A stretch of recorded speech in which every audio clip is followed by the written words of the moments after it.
This is not a moment. This is a platform shift. Jensen Huang, CEO of NVIDIA. At first, that statement sounds exactly like what you would expect a technology CEO to say at the peak of excitement, because every major technological wave is accompanied by confident declarations that this time is different, and most of the time, history teaches us that those declarations are wrong, that excitement fades, markets correct, and what once felt inevitable quietly disappears. So the real question is not whether AI feels powerful today, or whether investment numbers are large, or whether progress seems fast, but rather how we can tell the difference between a short-lived boom driven by enthusiasm and a deep, sustained transformation that continues long after the excitement is gone.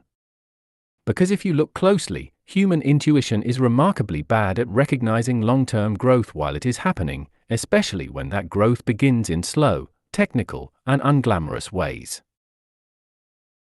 We are naturally drawn to dramatic moments, to sudden breakthroughs, to stories of overnight success, yet history shows again and again that the forces which reshape civilization rarely announce themselves loudly at the beginning, and almost never deliver immediate, visible results that match their eventual impact.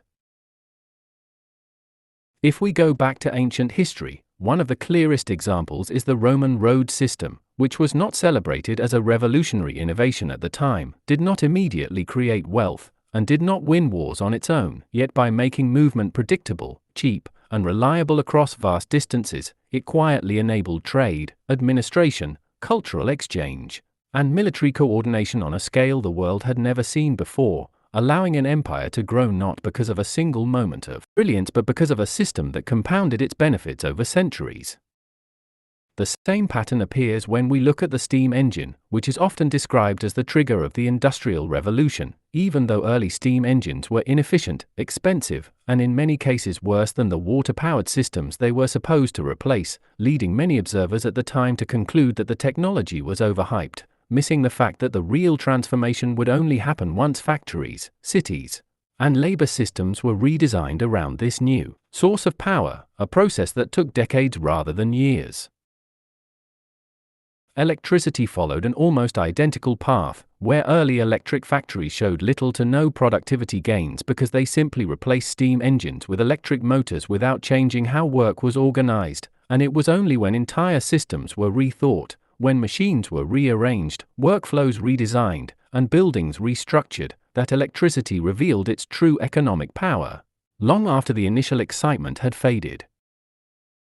This same misunderstanding repeated with the internet, which in the 1990s looked like an unstoppable force, then collapsed under the weight of the dot-com crash, convincing many people that the whole thing had been a bubble, even though what actually happened was the removal of companies built on hype rather than infrastructure, clearing the way for search engines, cloud computing, e-commerce, smartphones, and global digital platforms that now form the backbone of modern life.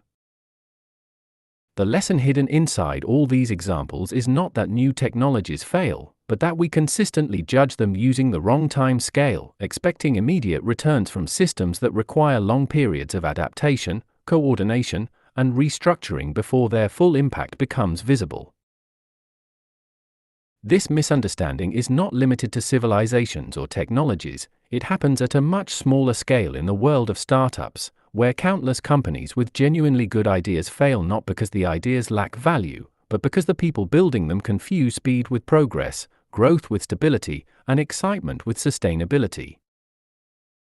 Many founders fall in love with the idea of rapid growth, assuming that if user numbers, valuations, or media attention increase quickly, success is inevitable, yet they neglect the less visible work of building processes, aligning teams, managing cash flow, and designing systems that can survive when momentum slows, which it always does.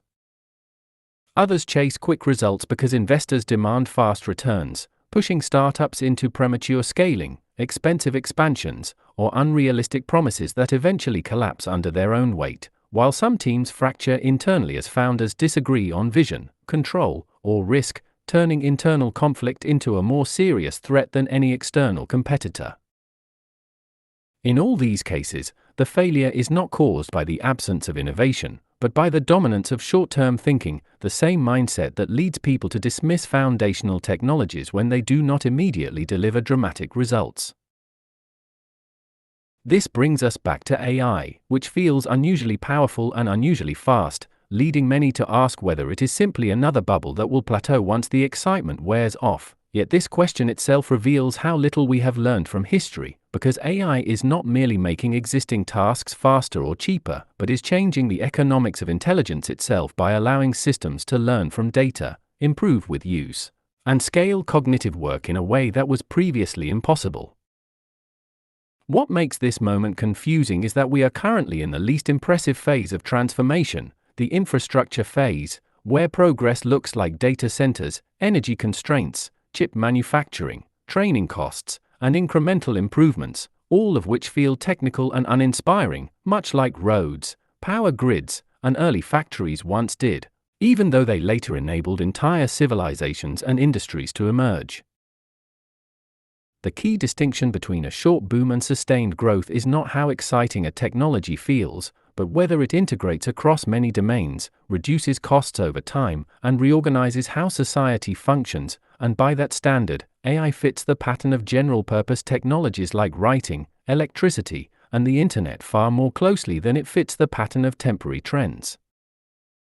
When Jensen Huang says that this is not a moment but a platform shift, he is not predicting endless hype or uninterrupted exponential curves, but pointing out that we are misreading the phase we are in, mistaking the slow, messy, and uneven work of building foundations for the end of growth, when in reality this is precisely the stage that historically precedes the most profound transformations.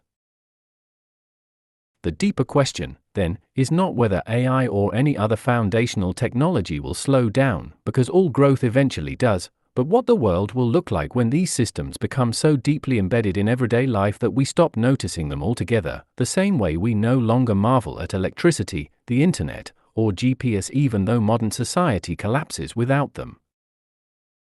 History suggests that when a technology disappears from conversation, that is often the moment it has truly succeeded, not because it failed to deliver, but because it became essential, invisible, and irreversible, quietly shaping how we live, work, and think long after the excitement that once surrounded it has faded.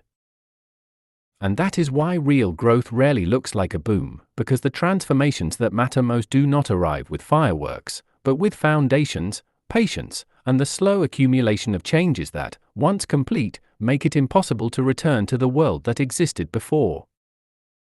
Thank you.